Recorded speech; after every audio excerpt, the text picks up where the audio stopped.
Bonsoir. L'endométriose est une maladie complexe qui touche une femme sur 10. Une maladie longtemps ignorée qui peut provoquer d'importantes douleurs chroniques et invalidantes. Elle est aussi parfois responsable d'infertilité. On en parle avec notre invité qui a mis en place un hôpital de jour pour une prise en charge globale de ces patientes qui sont encore trop souvent délaissées.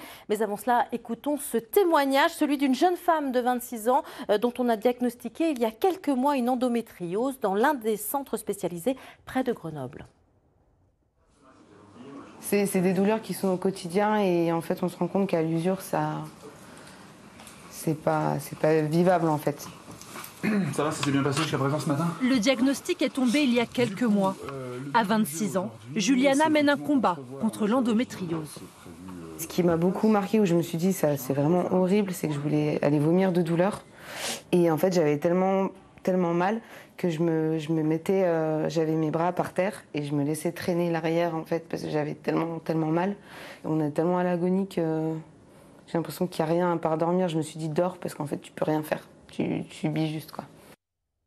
Voilà, ne plus laisser seules ces femmes avec leurs souffrances. Docteur Jean-Valère Desfarges, bonsoir. Bonsoir. Alors vous êtes gynécologue obstétricien et vous avez mis en place il y a quelques mois le premier hôpital de jour en Auvergne pour prendre en charge les femmes qui souffrent d'endométriose.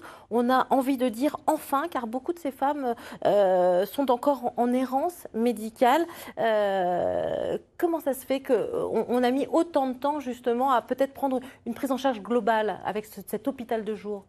Alors, l'hôpital de jour, c'est une innovation de notre établissement, mais qui s'inscrit dans un projet beaucoup plus global de prise en charge de l'endométriose et qui rentre dans tout ce qu'a mis en place nos pouvoirs publics, à savoir définir l'endométriose comme une grande cause de santé publique depuis quelques années, avec la mise en place d'un réseau régional au niveau de la région Auvergne-Rhône-Alpes qui s'appelle Andora et qui regroupe tous les praticiens et professionnels de santé autour de la prise en charge de l'endométriose. Donc notre établissement fait partie des 2 centres experts référencés au sein de la région Auvergne avec le CHU pour la prise en charge de l'endométriose et l'hôpital de jour n'est qu'une partie de tout ce qu'on peut faire pour ces patientes. L'hôpital de jour, en fait, c'est la mise en place sur une demi-journée d'un accompagnement des patientes pour réaliser un diagnostic et définir une stratégie thérapeutique de cette pathologie qui est souvent complexe. Un accompagnement, on va en parler en détail, mais avant cela, il faut dire que c'est une maladie complexe. Pour que l'on comprenne bien, expliquez-nous ce qu'est l'endométriose. Alors l'endométriose, comme vous l'avez rappelé, d'abord c'est très fréquent.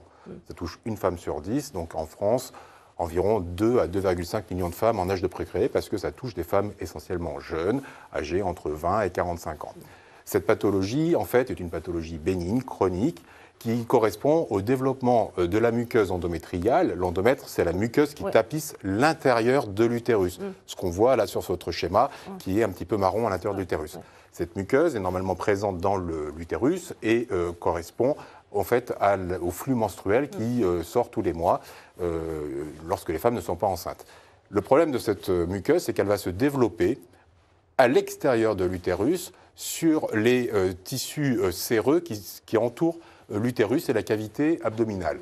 Et on va retrouver donc ces cellules au niveau, par exemple, des ovaires, au niveau des trompes, ou parfois sur des organes de voisinage comme l'intestin, le gros intestin ou la vessie. Et les douleurs ont lieu donc en période de règles, Alors, c'est ça? essentiellement en période de règles, c'est vrai. Mais lorsque les phénomènes endométriosiques deviennent plus chroniques, plus importants, plus inflammatoires, elles peuvent être même permanentes et elles peuvent aussi s'accompagner de douleurs au moment des rapports sexuels. Justement, plusieurs symptômes au moment des rapports sexuels, beaucoup de douleurs, mais c'est complexe quand même à savoir qu'on souffre d'endométriose. Ah oui, parce que bon, forcément, toute règle douloureuse n'est pas de l'endométriose. Mais c'est vrai qu'on doit être alerté par des règles particulièrement douloureuses, notamment chez les jeunes filles qui sont déscolarisées au moment des règles ou chez des jeunes femmes qui ne peuvent plus aller travailler, donc avec un ressentiment social très important.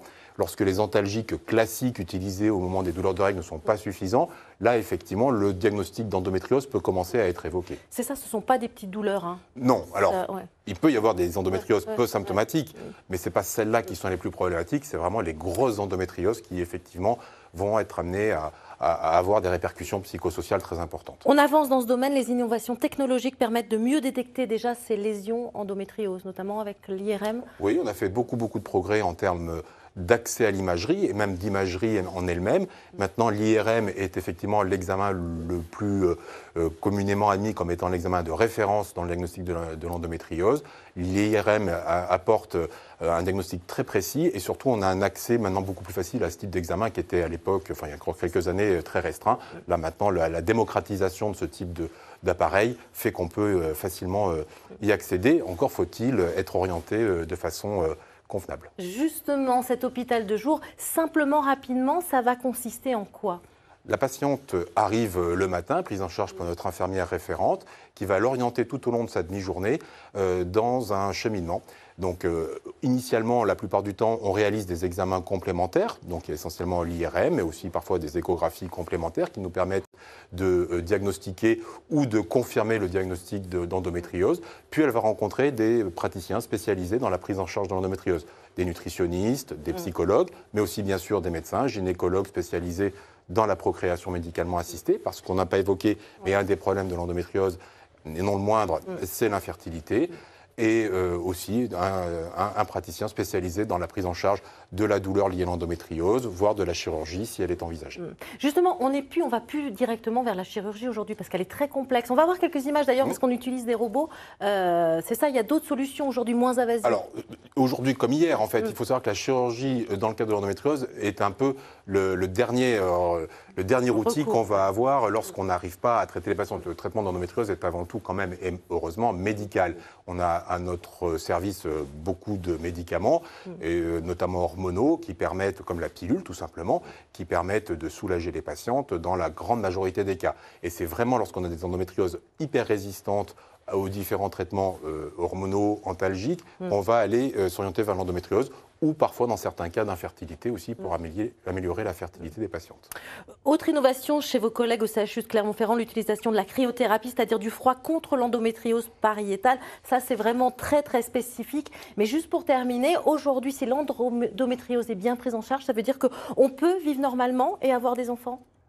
Alors, si elle est bien prise en amont, en charge. Effectivement, c'est tout l'enjeu de la prise en charge, c'est de la prendre bien en charge dès le départ. Par exemple, vous parliez de la fertilité, ça c'est très important. Maintenant, on a des techniques qui permettent de préserver la fertilité des patientes qui sont atteintes d'endométriose sévère, c'est-à-dire à des âges relativement jeunes, lorsqu'elles ont une bonne réserve ovocitaire, de leur conserver leur capacité de grossesse, notamment leur capacité d'avoir des ovocytes viables. Donc on peut préserver ces ovocytes, et ça, faut-il encore le faire de façon précoce.